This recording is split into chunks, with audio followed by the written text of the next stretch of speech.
speech. So that kind of tendency, the mindset and the psychological behavior you will see in this particularly the poem.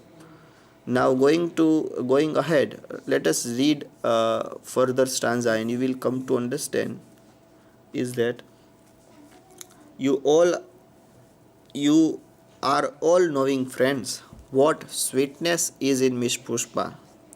I don't mean only external sweetness, but internal sweetness. Miss Pushpa is smiling and smiling, even for no reason, but simply because she is feeling. In this stanza, in these few lines, there are again use of certain words, phrases, and even you will see that in this particularly in this context, you observe that Miss Pushpa's character is revealed. Now, you might have observed throughout this reading that this poem has a conversation type tone. Okay, why? Because it is in a party mood. Now see the setting of the poem. There is a party, people are coming and going, and you observe that one speaker is telling all this thing about Miss Pushpa, and what he says, he comes that you are all knowing friends. See, you are all knowing. Again, use of present continuous tense, and that you will find throughout the poem that it is used in many ways. The speaker tells us that Miss Pushpa is a sweet lady. Okay, what sweetness is in Miss Pushpa? Okay, that means all of us know that how good Miss Pushpa is. And even describing the character of Miss Pushpa, the speaker tells you about that he does not mean about the external or outer sweetness, but he tells about the internal sweetness. That means she is a kind and she has a good nature. So Miss Pushpa is a lady whom people think that she is a good lady, she is a sweet lady. Again, here you will observe that our nature or psychology, when we go in party function or at certain places, you might have observed such kind of incidents that we praise for people, we the whatever the host or guest or the chief person for in whose regards the party is being arranged, you see that many people they are talking about that person only. That person is in the center focus, and we say many good things about that person. We said that this person has a kind nature, very good, very friendly. This person is very much helpful. He is always ready for help to anyone. So that kind of event, that kind of psychology, that whatever Ezekiel has observed, you will see. So in a way it is a fun, or in a way it is a very humorous to observe such kind of incidents. But importantly, Ezekiel has connected that incident with for the very specific use, and that trying to pointing out you about the mindset of the people and usage of English language, that how in a craze of speaking English we sometimes speak faulty or incorrect English, and that leads to our totally focus changes, and people even the person wants to make his impression good, and that may be the result that that person is using English, and that is quietly observed in the society also, that to impress we speak English. So that is that kind of psychology that Ezekiel is revealing into the poem. So please note that on the surface level there is only the description of Miss Pushpa, her character, and once person is speaking, that is the incident of farewell is given. But if you go into deep, at the deeper level, you will observe that the satire, the satire and the irony, that is quietly packed up into the poem, and that you see. So Miss Pushpa is a sweet lady, but looking towards her character, there are other points also that we need to understand. And the speaker also says that Miss Pushpa is smiling and smiling. Okay, so that is also a very funny way to say. Miss Pushpa is smiling and smiling. Now, note this sentence, note this, try to understand. See, Ezekiel was a learned scholar. He was a teacher or professor of English. So he knows where to use what. He is aware that what he is writing.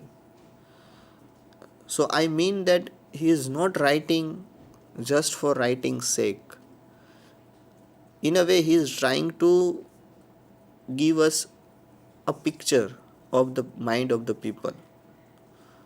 So here very importantly he has see that how he has in a very funny way he has used this sentence that Miss Pushpa is smiling and smiling. Okay, even for no reason but simply because she is feeling. So Miss Pushpa is smiling, that means she is always happy. She keeps smile on her face. There is no specific reason, but she is feeling. That means that she has a intellectual mind also that people are describing about, and from the heart she is also a noble hearted lady. She is in a such a way a person who tries to listen everyone.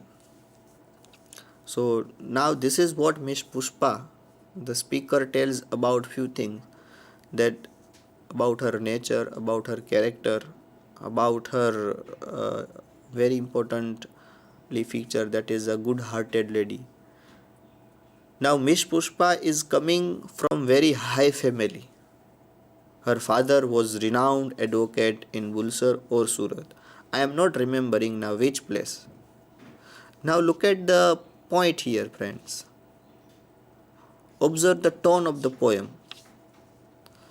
In one way, the speaker is describing qualities or character of Miss Pushpa.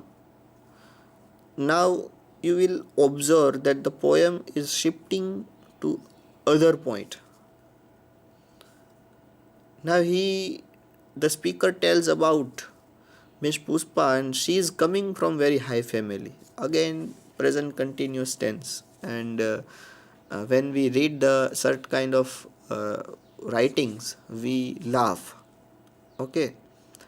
And her father was renowned advocate in Bulsar or Surat.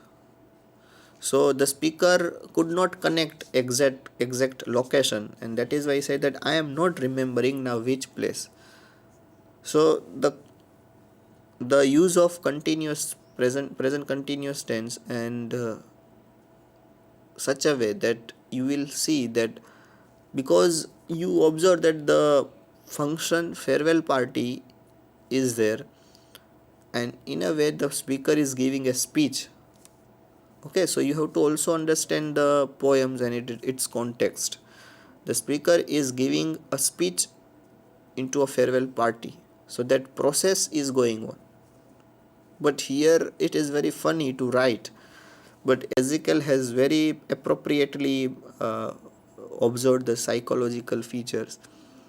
So Miss Pushpa belonged to very high family, and her father was a renowned advocate. Now speaking about his family father, now speaker tries to remember about the place from where she belongs. She belongs from to Surat or Bulsar. The speaker is not clear. So he says that I do not remember. So the exact phrase, exact sentence should be here. I do not remember.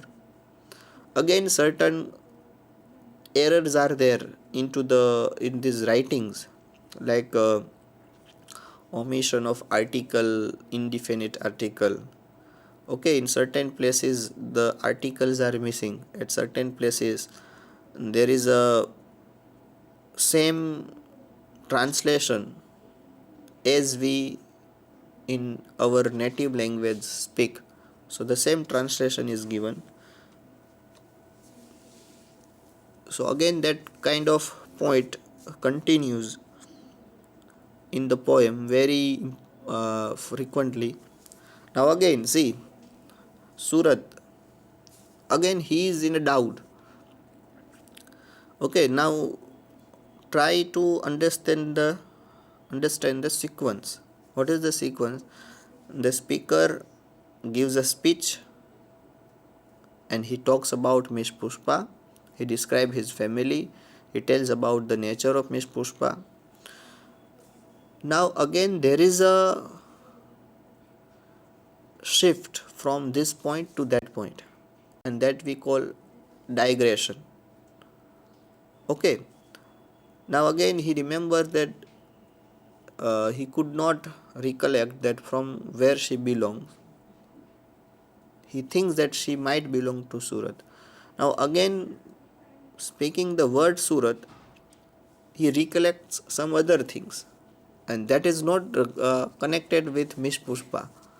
So that is our Indian mindset and psychology, that Miss Pushpa is described in that kind of way. He tells, he speaks about that once only I stayed in Surat with family members of my uncle's very old friend, and that kind of things he remembered, that his wife was cooking nicely, that was long time ago. So long time ago he remembered that he visited Surat and he met their uncle's old friend, and he talks and goes on about speaking these things. Now he says, coming back to Miss Pushpa, that is also Indian way of speaking. She is most, she is again speaking about he again, there is a digression. Okay, from this point to that point.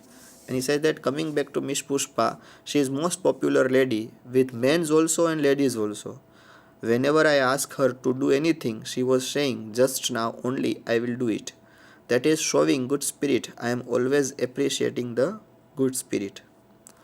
So he comes to the Miss Pushpa and he tells about that she is equal for all, for men and for women, for everyone. She is such a kind lady that she never says no, and she is always ready to help anyone. And that is the reason that the speaker appreciates this quality. Now, at the end, you observe, this is the last stanza, that Pushpa Mish is never saying no, whatever I or anybody is asking. She is saying yes, and today she is going to improve her prospect. As I told you earlier, that the speaker says that she is going for foreign, but why? Because to improve her prospect. That is reflected, that is answered here. Pushpa Miss, again the way we speak. Continuously Ezekiel is trying to show the our psyche or the mindset. So she is such kind lady that she never say no to anyone. She is always friendly with everybody. And now I ask other speakers to speak. Okay, and we are wishing her bon voyage. Again, the speaker said that she is going for her good prospect, and we all are wishing her bon voyage. Now I ask other speakers to speak, and afterward, Miss Pushpa will do summing up. So, in the end, a speaker tells about Miss Pushpa and many characteristics about the poem. Now, briefly, let us understand very important points that this poem was included in Hymns in Darkness. It is called as very Indian poems in English. Very Indian poem, that means that reflects very much Indian spirit. It describes occasion of farewell, that already I told you that it describes that when Miss Pushpa leaves for foreign, the party is arranged, and that is the occasion. Now please note this point that the speaker of this poem is not given specific identity. It means that speaker represents the mistake to every Indian in general. Again, very important point. In the poem, Ezekiel makes the fun of Indian semi-educated people who try to speak or write English. Okay, friends. So Ezekiel has cleverly used this thing and even highlighted the problems of Indian speakers while speaking English that we have observed throughout the poem. And it is a satire on Indian customs, manners, and craze for English.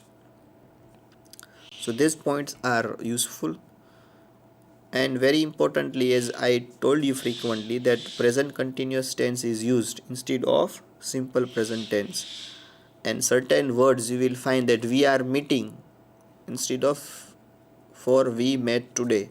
I am not remembering, so I do not remember. You are all knowing, for you all know. Okay, if you look at the certain phrases like very high family, there is a missing article, A is missing. Even in the renowned advocate, A is not there. Third point, literal translation of local language like 2-3 days with men's also and ladies also. So in a way, this poems talks about the use of English language by Indian speakers. Ultimately, you will find the missing